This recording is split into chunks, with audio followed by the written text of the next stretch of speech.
ኩላሊታችንን የሚጎዱ 10 ልማዶችን ለዛሬ ልናካፍላችሁ ወደናል። መቼም ስለ ኩላሊት ስናነሳ በተለያዩ ብዙሃን መገናኛዎችና ማህበራዊ ሚዲያዎች በኩላሊት ችግር የተነሳ ብዙ ወንድሞቻችንና እህቶቻችን ችግር ውስጥ ገብተው ልመና ሲለመንላቸው እንመለከታለን። መቼም ሁላችንም እጃችን ላይ ያለው ጤና ስለሆነ ጤናችንን ልንጠብቅ ይገባናል።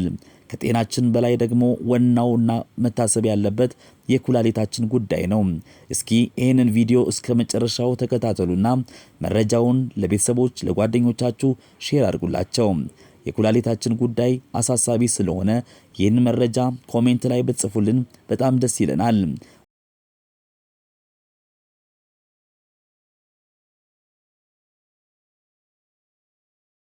ወደ መረጃው እናልፋለን።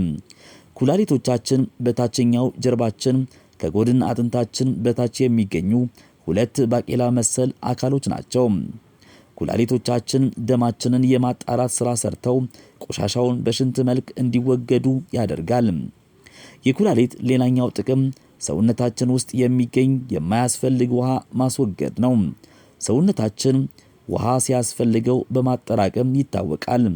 በተጨማሪም ሰውነታችን ውስጥ ያለውን የካልሲየምና ፎስፌት መጠን ይቆጣጠራሉ።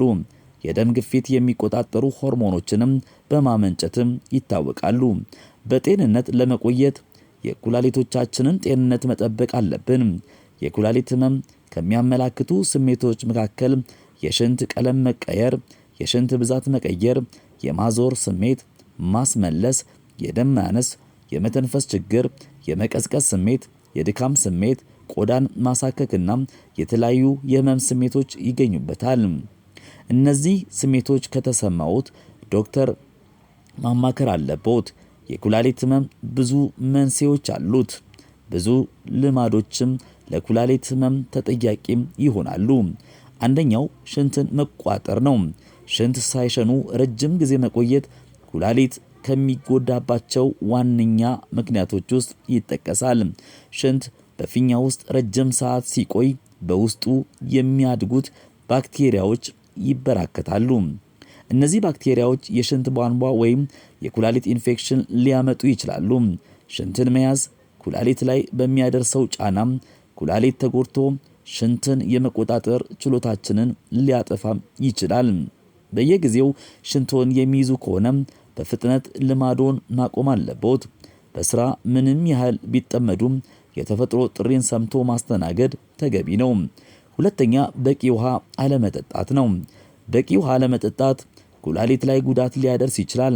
የኩላሊት ዋና ስራ የሰውነታችንን ቆሻሻ ማስወጣትና ኤሪትሮሳይት ማምረት ነው።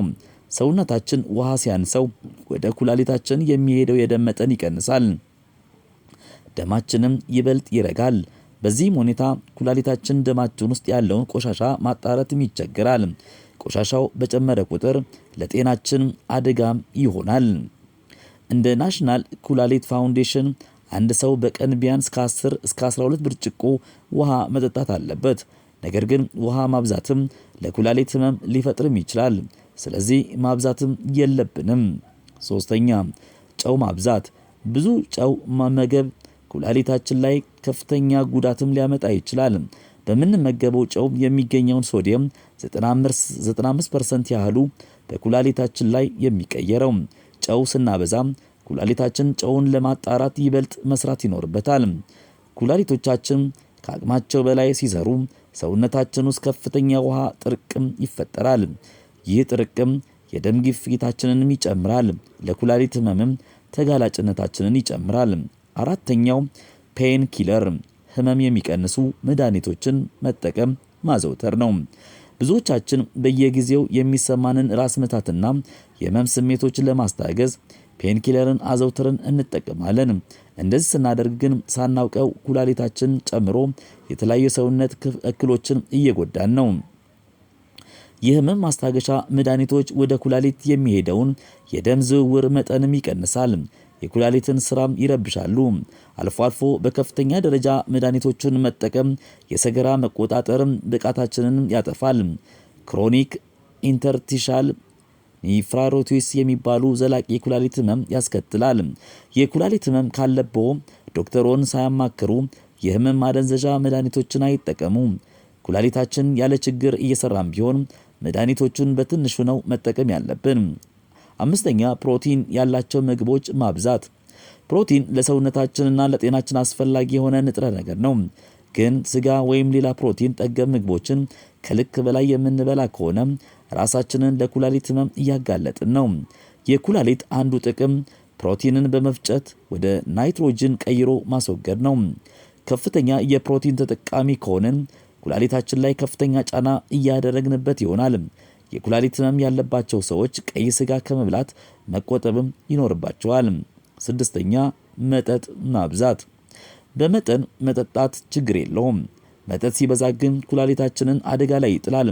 መጠጥ ኩላሊታችንና ጉበታችን ላይ ከፍተኛ ጫና ያሳድራል። በከፍተኛ ደረጃ መጠጣት ሪናል ቲዩብልስ የሚባለው አካላችን ላይ የዩሪክ አሲድ ክምችት እንዲፈጠርም ያደርጋል። ይህም የኩላሊት ስራ ማቆም ሊያስከትልም ይችላል።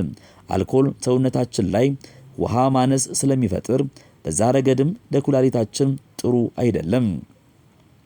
መጠጥ የሚጠጡ ከሆነ ከመጠን ያድርጉት። ለወንድ በቀን 2 ጊዜ ለሴት ደግሞ በቀን 1 ጊዜ መጠጣት ተገቢ ነው ተብሎ ይታመናል። 7ኛ ሲጋራ ማጨስ ነው።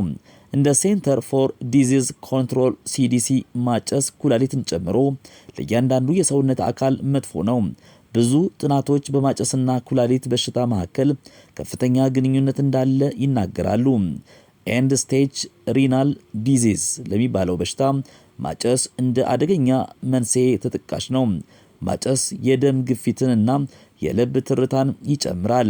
በሰውነታችን ውስጥ የደም ዝውውርም ይቀንሳል።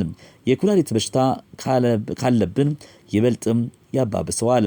ከመጠን በላይ ቡና መጠጣት ሌላው ችግር ነው። ቡናን ማብዛት የደም ግፊትን ይጨምራል። እሱ ደግሞ በተራው ኩላሊታችን ላይ ጫናም ይፈጥራል።